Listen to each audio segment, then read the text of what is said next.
ঘরে যদি কয়েক টুকরো পাউরুটি থাকে তাহলে বানিয়ে নিতে পারেন এরকম মজাদার পাউরুটি মালাই কেক। আর এটা খেতে এত বেশি মজা হয় যে আপনারা বুঝতেই পারবেন না এটা কি দিয়ে বানানো হয়েছে। 20 মিনিট সময় থাকলেই বানিয়ে নিতে পারেন এরকম মজাদার পাউরুটি মালাই কেক। আর এটা বানানোর জন্য আমি এখানে 5 টুকরো পাউরুটি নিয়েছি। পাউরুটির 4 কোণায় যে ব্রাউন অংশটা থাকে সেটা আমি কেটে নিয়েছি, আর একটা পাউরুটিকে 2 টুকরো করে নিয়েছি। এবার এখানে আমার ক্যারামেল তৈরি করে নিতে হবে। তার জন্য একটা ফ্রাইং প্যানে দিয়ে দিয়েছি 2 চা চামচ চিনি, আর এখানে আমি কোনো প্রকার পানি ব্যবহার করিনি। দেখা যাবে একটু নাড়াচাড়া করলেই এরকম একটা সুন্দর ক্যারামেল তৈরি হয়ে আসবে। আপনাদের পছন্দ অনুযায়ী কালার করে নিয়ে এরপরে এর মধ্যে আমি অ্যাড করে দিলাম 1 কাপ জাল করে রাখা গরুর দুধ। এবার এই দুধটা একটু ফুটে উঠলে আমি এখানে দিয়ে দিয়েছি হাফ কাপের থেকে একটু বেশি চিনি। এবার চিনির সঙ্গে খুব ভালো করে এটা মিশিয়ে দিতে হবে। আর ক্যারামেলটাও একটু জমাট বেঁধে যাবে, তবে এটা একটু ফুটে উঠলেই গলে যাবে। এবার এই দুধটা ভালো করে ফুটিয়ে নিতে হবে।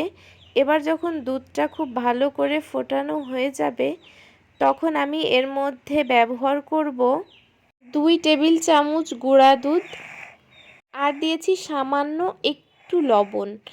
চাইলে আপনারা লবণটা স্কিপ করতে পারেন। এবার আরও ভালো করে আমি এটা ফুটিয়ে নিব। আর এদিকে দুধটা ফুটিয়ে নেওয়ার পরে ঠান্ডা করে নিয়েছি, আর অন্যদিকে পাউরুটিগুলো একটা বাটির মধ্যে নিয়ে আগে থেকে যে দুধটা আমি রেডি করে রেখেছিলাম সেটা দিয়ে দিচ্ছি। আর এটা খুব বেশি গরমও রাখিনি, আবার খুব বেশি ঠান্ডাও না, হালকা কুসুম গরম যেটা সেটাই আমি এখানে ব্যবহার করছি। এবার উপর থেকে সমস্ত দুধটা ঢেলে দেওয়ার পরে এটা আধ ঘন্টার জন্য আমি রেখে দিব। এর মধ্যে দুধটা সম্পূর্ণ ঢেলে দেওয়ার পরে এখানে আমি কিছু বাদাম কুচি অ্যাড করব। আপনার চাইলে এখানে অনেক ধরনের বাদাম অ্যাড করতে পারেন। আমি এখানে শুধু এক প্রকারের বাদামই অ্যাড করব। আর এই যে উপর থেকে দিয়ে দিলাম কিছু কোচানো বাদাম, আর এটা দিলে এই কেকটা খেতে আরও বেশি মজা লাগে।